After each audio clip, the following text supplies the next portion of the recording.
number of hantavirus cases tied to the infected cruise ship is now 11. That's according to the World Health Organization's Director General. He says 9 of the cases are confirmed and 2 are probable, with all people impacted under medical supervision.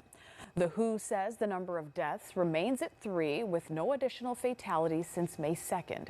The State Department of Health is monitoring 2 Marylanders who were on the flight with an infected cruise ship passenger earlier this week. As Tara Lynch tells us, experts at Johns Hopkins say this will not be like the COVID pandemic. The Johns Hopkins Biocontainment Unit is one of 13 federally funded special pathogens units in the United States. And it says it's ready to take on patients as needed, but that hantavirus is not COVID 2.0. It is hard not to have PTSD, but we must try.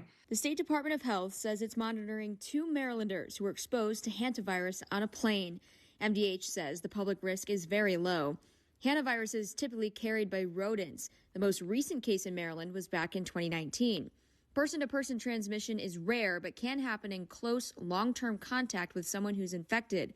Exposure right now, though, is unlikely because of how quickly patients were isolated. These individuals were on a cruise ship. We were able to monitor their treatment course and actually track every single person those individuals were in contact with. So that has been a really effective strategy in ensuring that there isn't widespread. Health officials are still trying to learn more about how the disease spreads. The Johns Hopkins Biocontainment Unit is one of 13 like it in the country.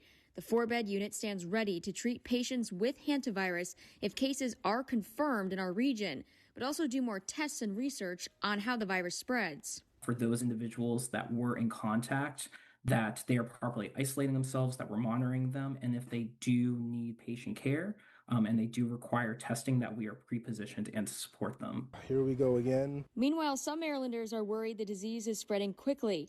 They're concerned how it could impact their health and well-being, fearing this will turn into another global pandemic. I survived that, so I can probably survive this too.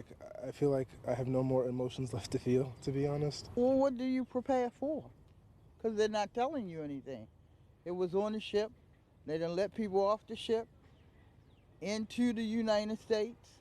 So what do you prepare? Health experts at Johns Hopkins say neighbors should not be worried because disease containment is working. I'm not masking when I go to the shops. My children are in school. I am very comfortable going to outdoor events or public events. And I have to say I'm fairly risk averse. So I hope the same applies for everybody else. Symptoms of hantavirus mirror that of the common flu, but again, doctors say an exposure at this point is very rare. On your corner at Johns Hopkins Hospital, Tara Lynch, WJZ. All right, Tara, thank you.